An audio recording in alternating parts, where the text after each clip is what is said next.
Les événements se regroupent. La saison 2 de Vinland Saga rentre dans sa phase la plus intéressante. Après une moitié de saison essentiellement centrée autour de Thorfinn et de son introspection, ses regrets, ses tourments, son évolution, sa reconversion et à la mise en place des éléments qui seront essentiels pour la seconde partie de la saison, tels que la découverte de la ferme et des personnages qui l'habitent, leur personnalité, la hiérarchie, etc. Et en parallèle, l'ascension de Knut, l'évolution de sa façon de penser et j'ai envie de dire sa plongée dans les ténèbres, nous y voilà enfin.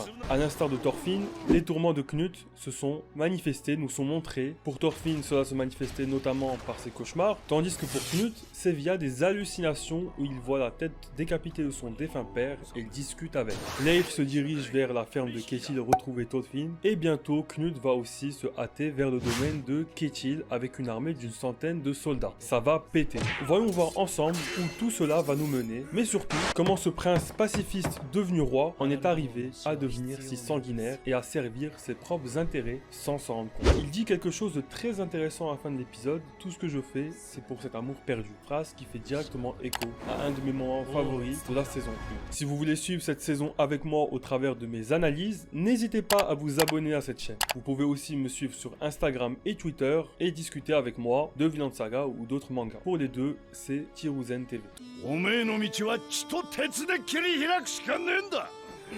アシェラッドがそうしたようにな。忘れんじゃねえぞ。おめえの歩く道は始まりから血まみれなんだぜ。 Tolkien l'a dit à Knut, le chemin que tu dois emprunter sera forcément taché de sang. Knut jusqu'alors évitait de faire couler le sang inutilement. Mais depuis peu, il s'est mis à arpenter un chemin jonché de cadavres qu'il laisse derrière lui. Peut-être est-ce à cause des paroles de Tolkien, justement. Sinon, à quoi servait cette scène? なぜだ一理ある貴重な忠告だ裏表のない男だ D'ailleurs, l'épisode s'appelait justement Un chemin de sang. Knut a été élevé comme un fermier par Ragnar, en opposition à Thorfinn qui a été élevé comme un guerrier par Askeladd, entre guillemets. Et maintenant, c'est Thorfinn le fermier, et quelque part Knut le guerrier.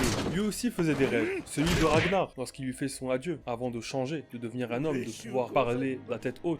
Maintenant, c'est plutôt des hallucinations. Et je pense que si Knut a des hallucinations plutôt que des rêves comme Thorfinn, pour manifester ses remords, entre guillemets, ça n'en est pas vraiment. Knut se voile la face. Il est persuadé de faire ce qu'il fait pour la paix ou pour le fameux amour perdu qu'il évoque à la fin de l'épisode. Vous me direz, Thorfinn non plus n'en a pas conscience. C'est pour ça que ça se manifeste en rêve et non dans la réalité. D'ailleurs au réveil, il oublie ses rêves. Et ce n'est qu'en se rappelant peu à peu de ces derniers que ses remords vont ressurgir jusque dans le monde réel. En ce sens, oui, ils sont inconscients et Thorfinn les refoule, mais ne se persuade pas qu'il n'a rien fait de mal. S'il se persuadait qu'il n'avait rien fait de mal, je pense qu'il aurait lui aussi des hallucinations du même genre que Knut. La seule hallucination qu'il a eue, c'est justement quand il a montré sa résolution à ne plus vouloir user de violence. Il a vu son père s'en aller au loin, son père qui ne voyait qu'en rêve, comme pour nous montrer que celui-ci se manifeste dans le réel qu'au moment où Thorfinn a complètement appris des leçons de ses rêves. Pour en revenir au fameux amour perdu, c'est tout simplement la paix, le paradis sur terre qu'il essaye de créer, puisque les hommes ont été bannis du paradis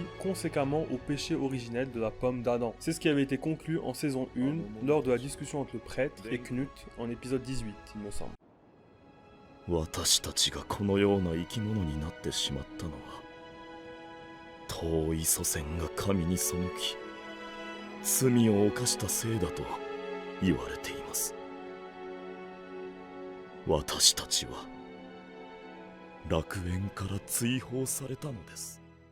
En fait, l'amour selon Knut, ou plutôt selon le prêtre, ce n'est pas vraiment un sentiment, mais plutôt l'incarnation de tout élément créé par Dieu qui ne peut pas commettre de péché. Faire le mal même si ce n'est que se plaindre par exemple, c'est négatif. C'est pourquoi Knut dit « Je comprends, cette neige c'est l'amour, Ainanoka ». Et il souligne le fait que les hommes commettent des péchés, comme par exemple se battent et s'entretuent, sans raison, sans réel but, car justement ils n'ont pas d'amour en eux. C'est un peu paradoxal puisque nous venons de dire que par définition quiconque ne peut commettre de péché incarne l'amour. On peut se dire que comme il considère que la mort libère de ses péchés humains, les personnes qui sacrifient dans le but de bâtir son paradis sur terre sont entre guillemets sauvées. Dans le même épisode, en saison 1, 1, il dit « Ces combats n'ont aucun sens, alors ne mourrez pas ». Sous-entendant que tant qu'on meurt pour servir un combat qui a un sens réel, et bien entendu vertueux, pas quelque chose comme la vengeance, comme ce que faisait Thorfinn, eh bien c'est ok. Sinon il n'aurait peut-être pas arrêté de combattre Thorfinn contre Askeladd, avant que l'un des deux meure, enfin tenter d'arrêter, au final Askeladd a épargné Thorfinn. Malgré tout, il restait quand même profondément pacifiste et limiter au maximum les morts. Il voulait faire le moins de victimes possible, limiter les combats. Par exemple, il avait accepté de cesser le feu de Erik à Mercia, ce que Tolkien lui a reproché. Mais je pense justement que le nouveau Knut, plus sanguinaire, aurait poursuivi la bataille jusqu'à l'anéantissement complet de l'ennemi, et ce, au nom du fameux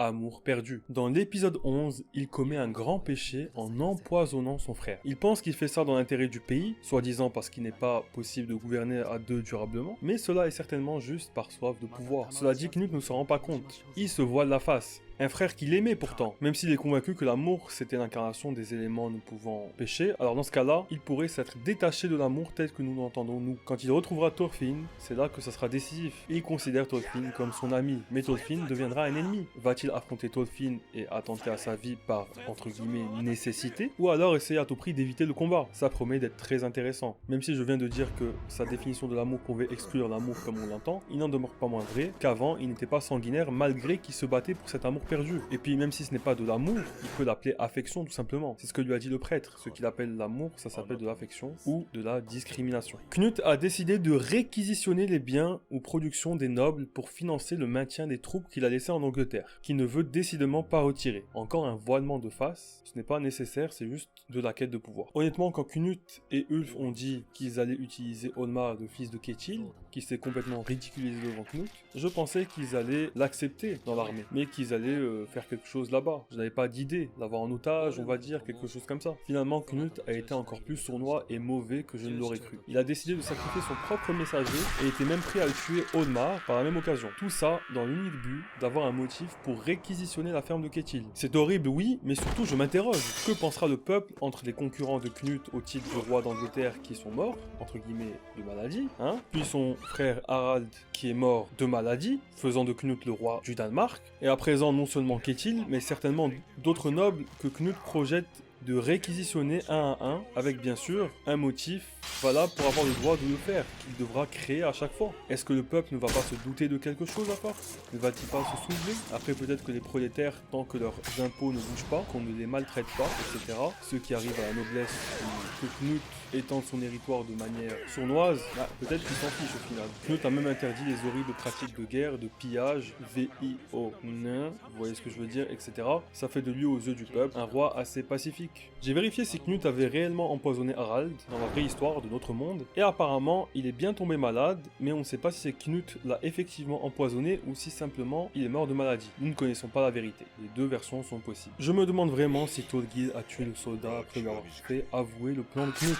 J'ai vérifié dans le manga, on ne voit pas non plus s'il le tue ou pas, donc je pense qu'il l'a épargné et je l'espère. On a déjà eu un aperçu de la cruauté de ce personnage lors de son introduction, quand il a frappé le gamin notamment. Vous me direz qu'il tue ce soldat, c'est dans la lignée du personnage, c'est pas choquant, mais quand même je trouve que ça serait un peu trop, et ça le rendrait encore plus détestable. Alors que là, il est dans le camp de ceux auxquels on devra s'identifier quoi. Il est dans le camp des alliés, il est dans le camp de Thorfinn finalement. Ça reste à prouver, mais a priori, oui. Quoi qu'il en soit, j'ai hâte que la bataille éclate dans la ferme. Cette première partie de saison était excellente, le développement de Thorfinn et la valeur accordée à la vie humaine mise en avant jusqu'ici était superbe, et je ne suis pas de ceux qui voulaient absolument voir des combats, mais maintenant que je sens la bataille approcher, je me réjouis et je sens que cette saison va devenir encore meilleure. N'oubliez pas de vous abonner à la chaîne si vous voulez suivre les prochaines analyses. Diana.